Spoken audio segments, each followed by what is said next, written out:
Hey, viewers and viewers, my name is General Red Strategist, and as the landowner comes looming over that hill, no doubt drawn by the sound of my radiant, lovely voice, I'm joined by Phil today for this episode. Isn't that right? The landowner, he's here. He's come to join us for the episode as well. Indeed.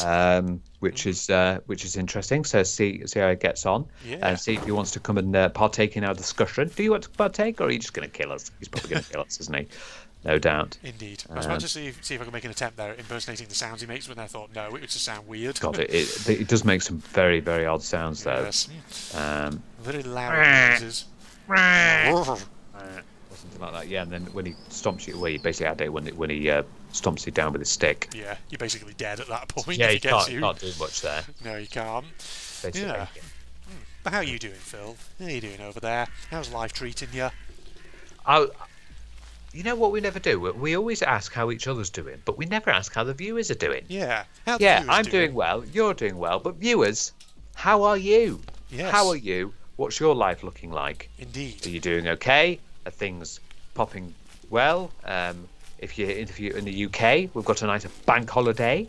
Coming up, when we record this. In the cards, yes, a nice bank holiday. By the time this episode goes out, it'll be way past that, but hey. Way past that, but yes, it's the bank holiday area. Yes, it's indeed. So yeah, you're right, absolutely right. We should ask, how are the viewers? We should also ask, why are the viewers? Because why are the viewers here? Because they want to learn about everything. Everything, indeed, yes. Indubitably, Phil. Okay.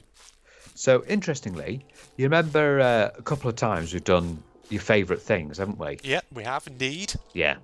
Well, this time we're going in the opposite direction. Ooh. This time we're going to do least favourite things. Okay. So we're going the opposite direction. Yeah. So, got some questions here that are on least favourite. So we've done two versions of the favourite one. So we know viewers know what sort of favourite things that we like. We do like favourite food, favourite weather, favourite baked good or something like that. So this time we're going to go least and see what we're not fond of or what we don't like. It doesn't have to be something we absolutely despise, but least favourite type of thing. Yeah. Just something we generally don't like, maybe. Okay. Here's an interesting. Yeah, here's an interesting one for us because we both like these. What's your least favourite type of museum? Now, as we are both fond of museums, we are. Yes. We do like going to a museum, but yeah, what for you, Andrew? There. Interesting. I'm trying to think. So, obviously, all the museums I've visited in my life are ones that I have generally enjoyed. But I was to think, if there's probably a type of museum that I'd be less interested in, probably therefore wouldn't really care for. I think, for example, probably like sports museums. I'm just not really. They don't really appeal. Yeah. I can say that. I think this one I have sort of been to one of those actually.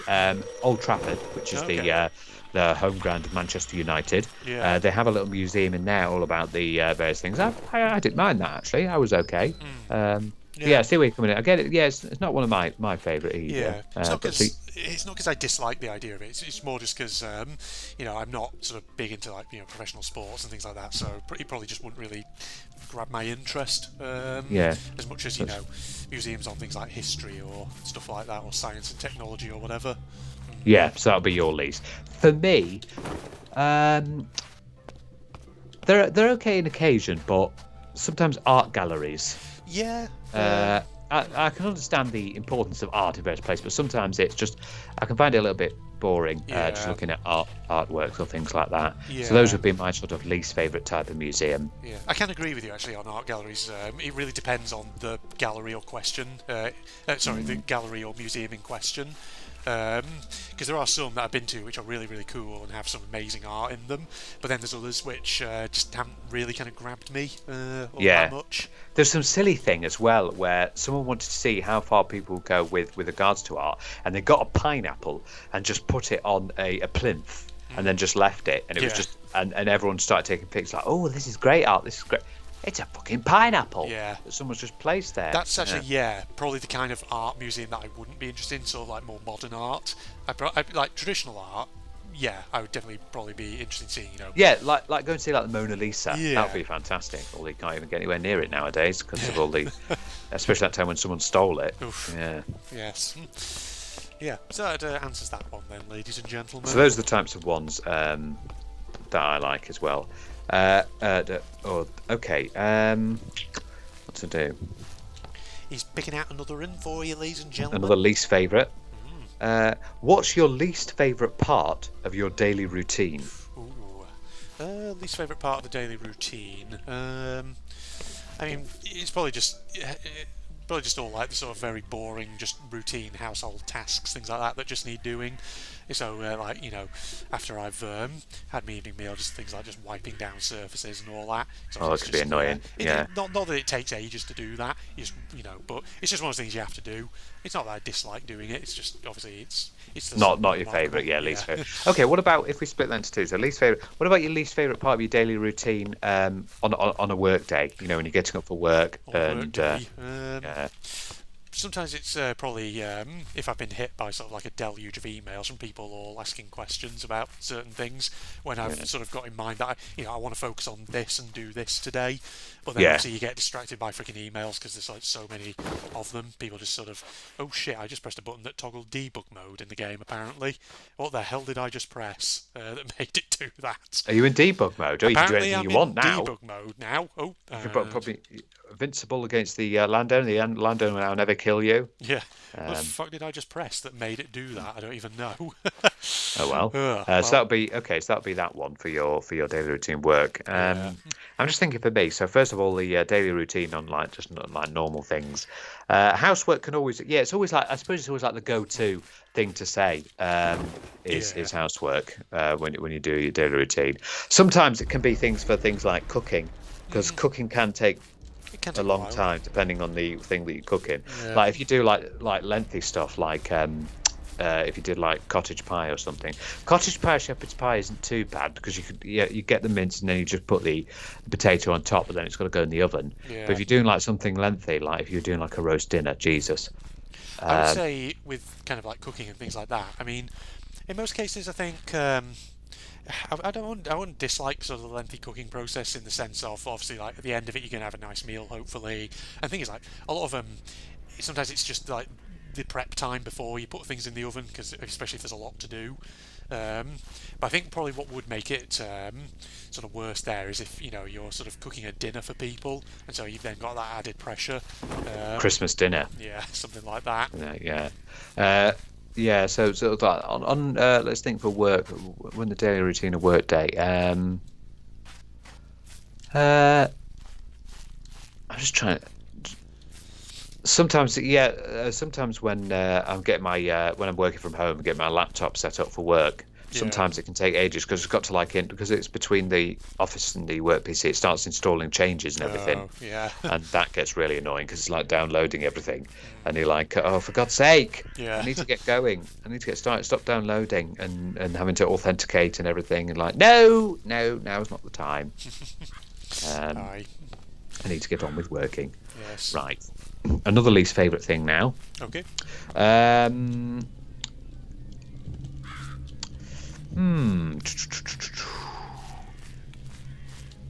He's picking one. What is your least favourite hobby? Ooh. You see, that's actually tricky because obviously if a hobby, it's something that you do enjoy doing. So. Yeah. Is there anything you've tried though as a hobby that, or you've seen someone do and it doesn't really appeal to you?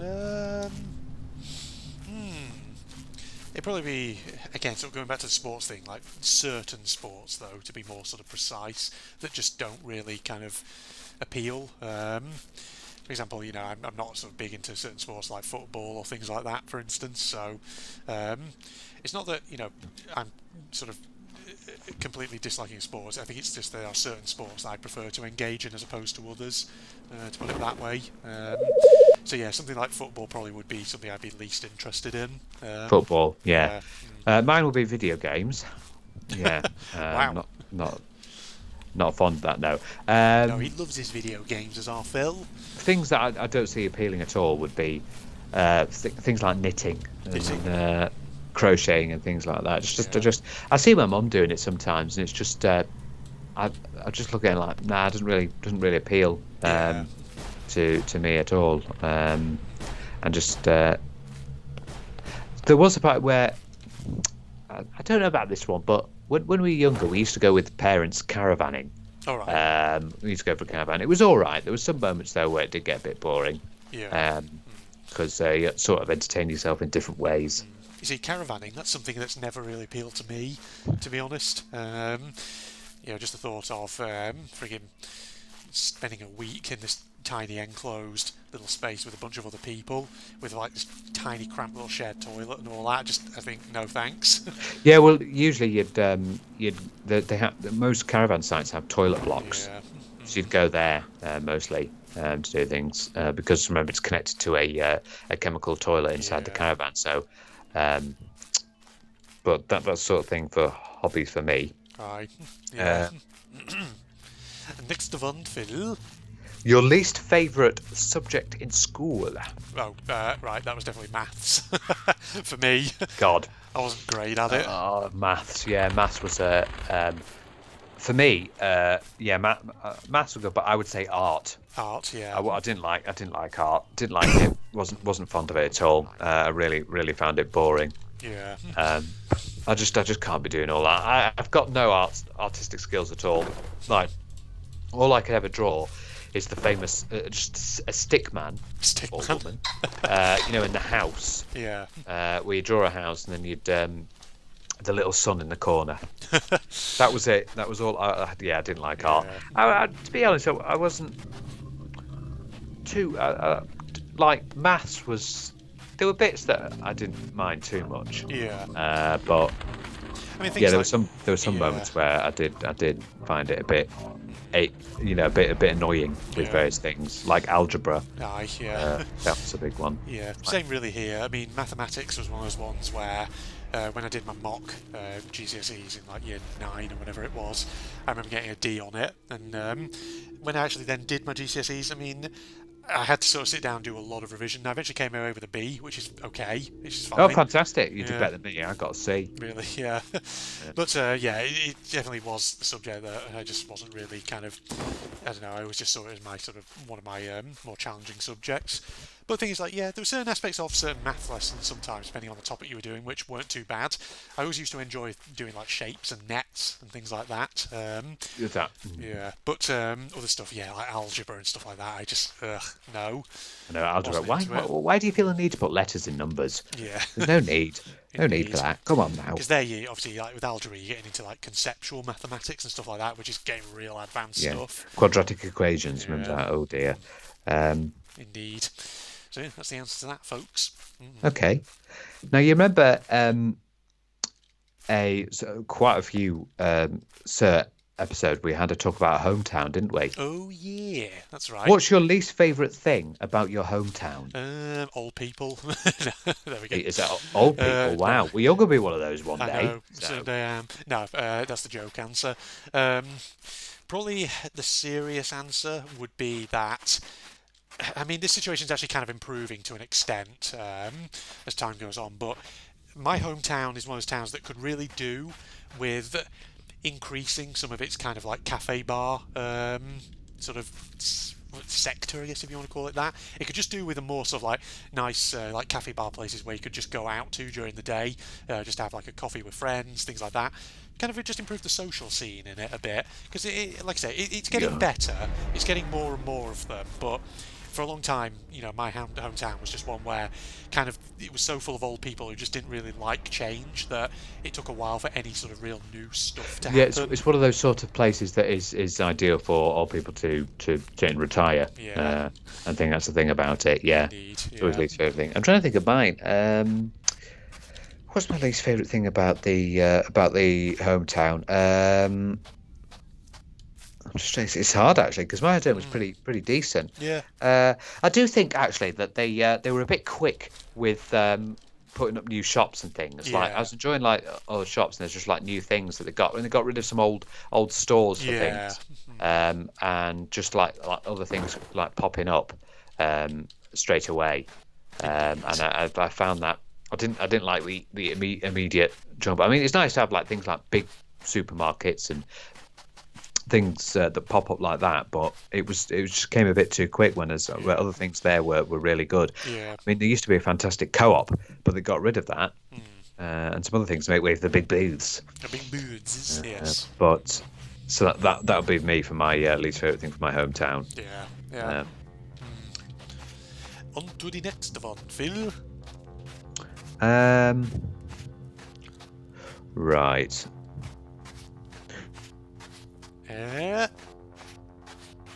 Type of gift to receive. Ooh, least favourite type of gift to receive. So, okay, actually, yeah, I can think of one here for me. There was a period when I was sort of a teenager, in my late teens, early 20s, when whenever it was like Christmas or a birthday or something like that, one of my birthdays that is, people would often just buy me what I often like to call coffee table books, which are basically like really sort of how do I describe what I mean by that?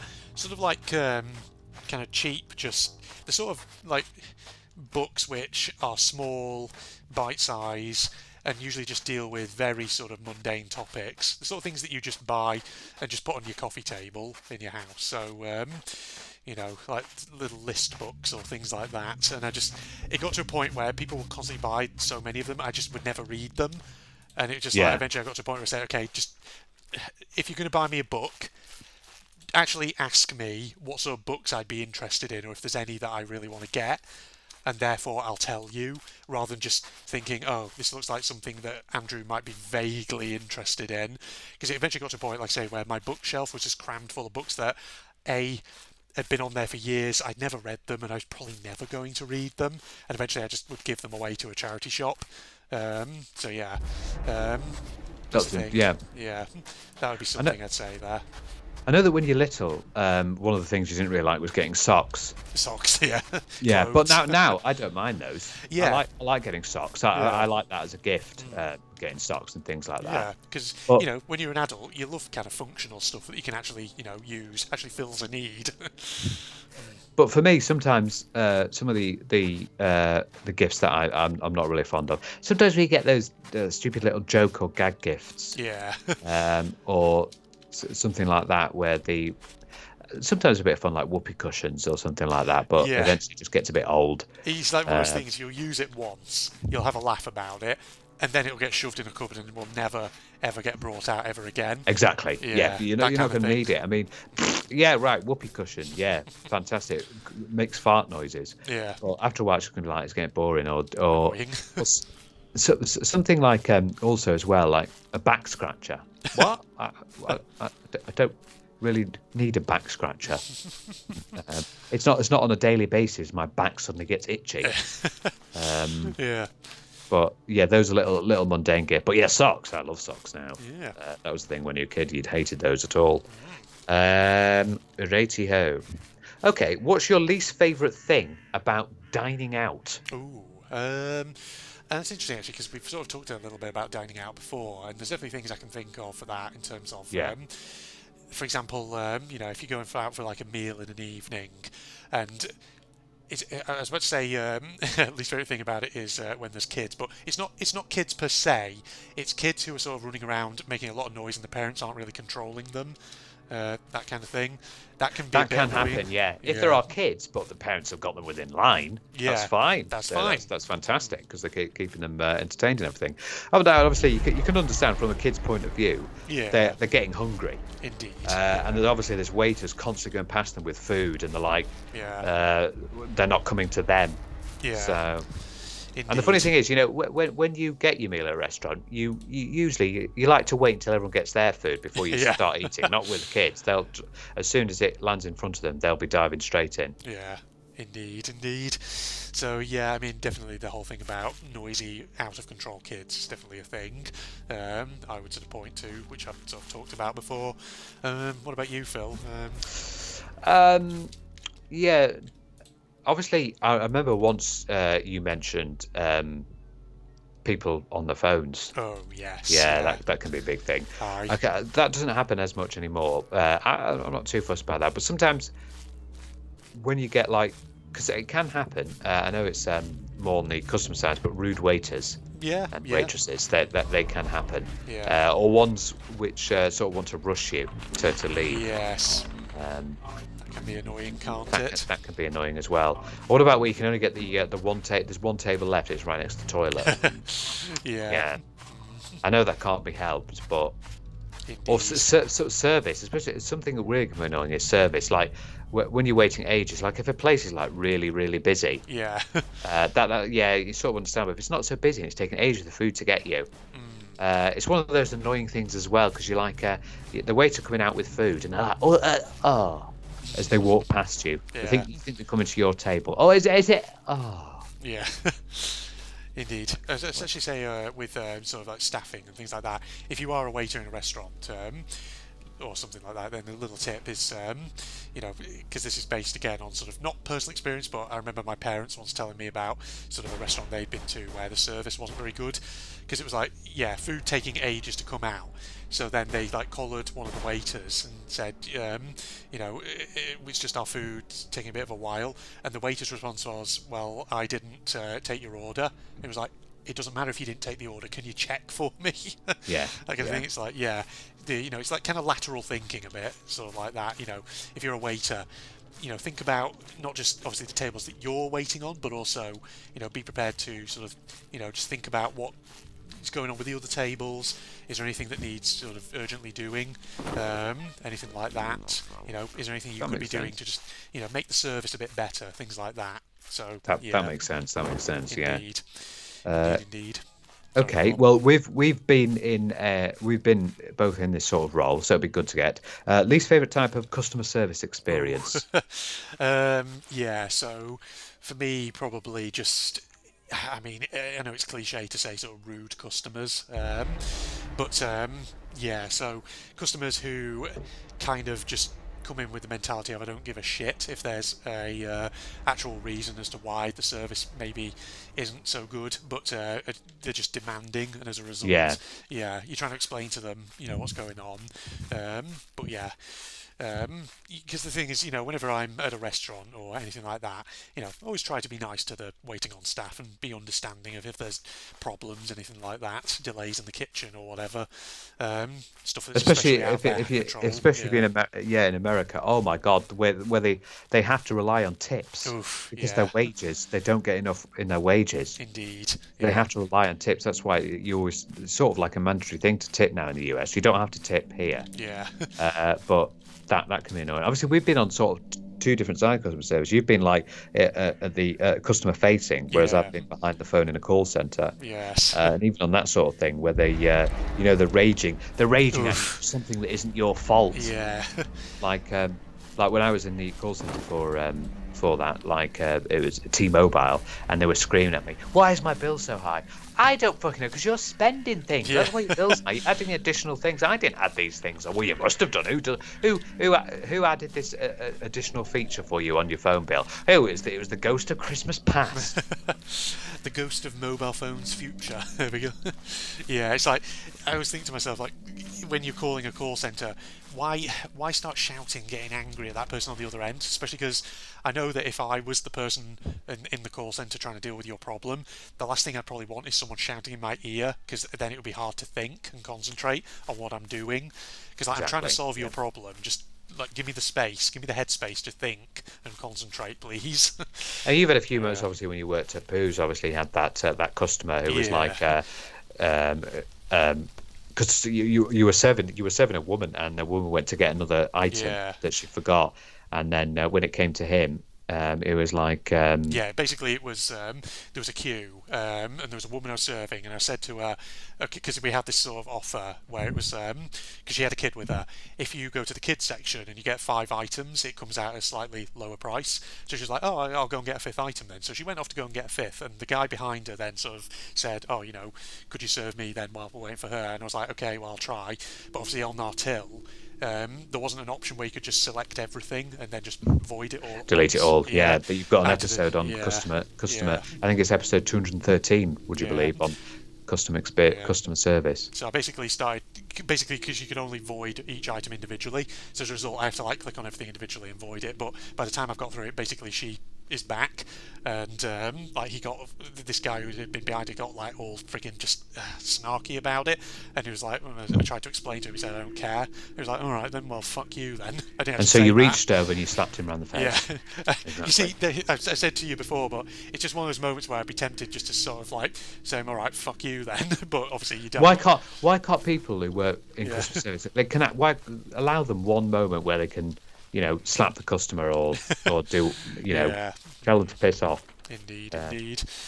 But yeah, it's just that sort of rude customers who like just don't give a shit, even if Yeah. there's a valid explanation. Yeah, that thing.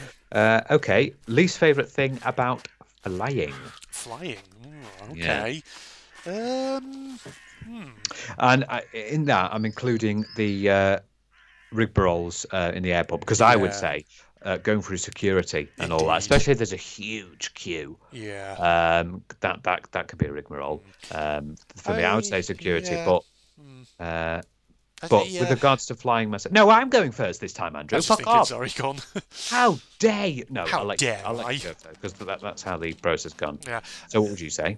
I mean, yeah, the whole like, obviously queuing up at check-in desks and security is annoying, but I think it's one of those things that can't be avoided. I think it probably, to an extent, it probably would be if you're on a very long flight where it's going to be hours and hours long, and obviously it's just a lot of sitting around, just in the air and just trying to make your own entertainment sometimes. Yeah, you got to do that. Yeah. And then you got all these people who might be on the plane. I hate when people, rest their feet on the armrest Oh or God, yes. do things like that. Keep your feet to yourself or try and invade your space. I know. It's You know, like, put their arms over, like, fuck off, you're over there. we're in economy class. We don't have much space individually to begin with, so stop frigging entering mine. Yeah. Yeah. Yes, that's the most annoying thing. Yeah. Um, Indeed. Read right. The next one. There we go. Yes. I'm just seeing. Okay, least favorite type of cuisine. Ooh. Okay. Cuisine have you tried that you thought, Let me think about this. yeah, I need to have a think about this as well. I'm not So- too sure. So when you say cuisine, at first I was sort of thinking like, obviously like national cuisines. It's funny because I wouldn't say there's any one national cuisine that I don't like. There's definitely sort of elements within some of those cuisines that I wouldn't choose myself. Like, for example, if I was going for an Indian, I personally wouldn't go for any of the super spicy stuff because I just don't really want something that's super spicy. But having said that, I don't dislike Indian at all. I do like No. Indian. Is there any particular? Yeah, that you can like sort of subdivide it like that. But is there any type of Yeah. cuisine that you've tried that really didn't didn't click with you? I wouldn't say there's ones that didn't click. I'm trying to think. If we let's say let's say 1970s cuisine. That's not really a cuisine, but there's certainly like all sort of traditional British like 1970s dishes that I just couldn't really care any less about. Yeah. Like prawn cocktail, for instance, things like that. But yeah, it's actually really hard. It's really difficult. That I'm Yeah. in the same boat as you. I would say some old like school food. Oh yeah, Oh, some of that was shite and it's crap. just boring, wasn't it? But yeah, there's some. I'm just trying. So, for me, there are some Greek food that I Greek? wasn't Oh, terribly okay, fond of. yeah. There was some bits. I don't know if it's the sauce or whatever, but there was. I had some like chicken in some strange sauce, not tzatziki because tzatziki is nice. Yeah. But I can't remember what sauce it was, but I wasn't too fond of it. Yeah, didn't click for you. Yeah. Yeah. It's interesting because, Greek cuisine actually is always quite interesting because you have quite a wide variety of stuff. Yes, have you do. Like, gyros and souvlaki, pastitsio, and then you obviously have more traditional dishes like moussaka, etc., etc. Is there a British dish that you're not fond of? So like something here in the UK. So things like shepherd's pie, cottage pie, fish and chips, that sort of stuff. Let's think now. Probably. I was about to say sort of like not because I dislike it, but it's probably something that again I just wouldn't sort of pick maybe, but like a ploughman's sort of dinner. Ploughman's. Okay, that's interesting. Yeah. Possibly, with all like the sort of cheeses and lettuce and things like that. There's like bits of a ploughman's that I would enjoy, but there's other bits that I could just say nah, to leave it. I think for me, Corned beef hash. Corned beef hash. Ooh, I like corned beef hash. Yeah, no, nice. but I think it stems from when we were little. Yeah. My dad, because my mum was doing other things. My dad basically would cook that like every night for a good week or so. It's like, oh, for God's sake, I don't know for corned beef hash. Yeah, can we have something a bit different? So that's interesting how you can have sort of like a dish that actually is something you would think you'd really enjoy, but because you've overdone it or it's been overdone, and you just had it so many times, you just eventually get sick of it. Not because you dislike it, but just because you want something different. Yeah, I can understand that. Yeah. Indeed. Shall we have another one, Phil? One more? Should we do one more? Yeah. Okay. Which one would be interesting to do? What's your... So we've had flying, but least favourite thing about travelling in general? Yeah. I think... let's see now. I mean, obviously, related to flying, there's always obviously like passport controls, things like that you have to go through, but sort of say, let's think of something different. Okay, actually, I've got one. This is if you've ever been on an overnight ferry, so travelling by sea instead of air. I love travelling by sea, it's always very interesting, but something that I probably would say is my least favourite thing is if I have to share a cabin with someone who's a loud snorer. Yeah, loud snorers, yeah. I've had a few of those when I went on school trips, when you had to share a room with your school friends, and when they're snoring, like, oh, for God's sake. Yeah. Indeed. Some parts of traveling can be really stressful, especially when you finally get to your destination. You leave the airport, and then you're obviously having to work out where you want to get where you're going. Yeah. It wasn't too bad for us because we arrived at the S-Bahn station when we were in Germany, and we're trying to work out what we need to do about tickets. But luckily, a very, very helpful man came with us saying, because we're obviously trying to buy the right ticket, but luckily there was a deal going on where it was €9 ticket for the whole of August. Aye. And he helped us with that. Yeah, station attendant was very, very helpful. And it's just that stress. But I remember when we got on the train and we finally reached the hotel, that's when you could just put your bags down like, chill out, yeah. And then we found out that everything was fucking closed because it was a holiday. Oh shit! But yeah, that's those are the bits. Once you've got to your hotel or your villa or wherever, and you put your bags down, you're settled in. That's when you can sort of the stress sort of disappears for a moment. Yeah. Funny. While you've got through all that. Yeah. I was actually just going back to the one about obviously like having to share a room with a bunch of people. One that I remember actually, which I was sort of worried was going to be a bit of a sort of nightmare at first, but then actually proved it wasn't, was in 2009 when I was an A-level history student. We went to field trip to Russia, and we took the overnight sleeper train from Moscow to St. Petersburg. Well, that's not very good for a train, is it? Why was the train sleeping? Honestly. It's like, train. It's like, wake up! You need to be on the tracks. Yeah. Yeah, but because obviously, compartments on sleeper trains are very small and cramped, and of course it was about four lads in one little compartment. So I was worried at first. Yeah, I was worried at first that was going to be a bit of a sort of nightmare, but actually, no, it was fine. It was okay. Well, unfortunately, we've had to share a room. How could you believe that? I know, Phil's so loud in his snoring during the night. I'm going to kill you in your sleep, Andrew. What was that? What did you say, Phil? Hello? Oh dear, yes, indeed. So many times when Phil was drooling in his sleep and kept talking about chicken wings in his sleep and all that. Chicken wings. Yes. Yeah, and Wiener Schnitzel. Wiener Schnitzel. That's all over there. Those are some least favourite things about travelling. I suppose one thing, especially for my parents, was when we get in a hire car. Yeah. Because when you arrive, you have to go to get into the queue for whichever you're with. And when there's people in front of you, it seems to take ages for them to actually, because they've got to put all the details down, check the driver licenses, and then actually know which key, and then you go out into the car park and you're hoping that you get a semi-decent car. Yeah. I don't have obviously personal experience of that, but that is actually one of those things that I imagine probably would be one of my least favourite aspects of travelling if I did have to get a hire car, because also it's just like once you get the car, just taking a few precautions, take a few pictures of it when you got it, so that in case when you take it back they say, oh, there's like a tiny little nick. Oh God, yeah, they get you for anything. Yeah. No, this was actually here. Charge you. This was actually here before. Indeed. And here's the proof. There you go. Yeah. So some least favourite things, ladies and gentlemen. Yeah, I thought we'd do the opposite direction because we've done 2 episodes worth of favourite things. So now we'll try a least favourite thing there. Yes. And viewers as well, tell us in those sort of ones that we asked, what are your least favourite things of those things we asked? Yeah. Have you got one? And what would you say about those various different ones as well? Yeah, and don't forget the questions we asked earlier. How are you and why are you? Exactly. Yeah. All right, time to wrap up here. So thanks for joining us then, ladies and gentlemen, and thank you for joining me, Phil.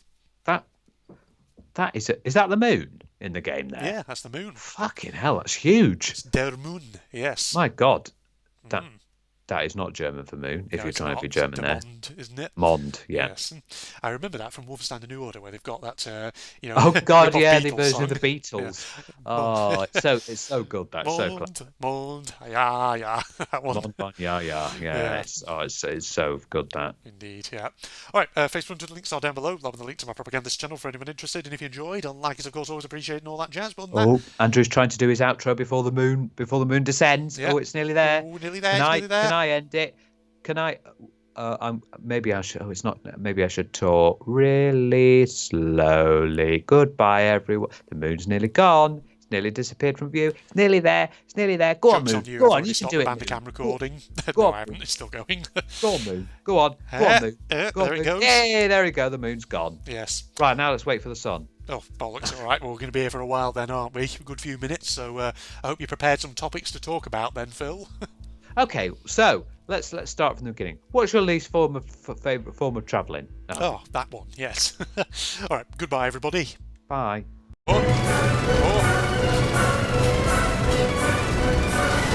Shit. Speaker's legs out from under him.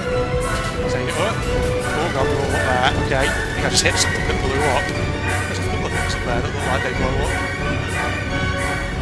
Okay, here we go. We're on the move now, folks. Oh, shit. I should pay attention. What's actually going on? Christ, they're actually doing damage to me. We've got fucking machine gun turrets or whatever, haven't they? Fuck. Not here. Still someone. There is. Oh, I can't get him. Wrong angle. Right, so detach it. Turn around and get him. Oh. Got him. Right, reattach. There we go.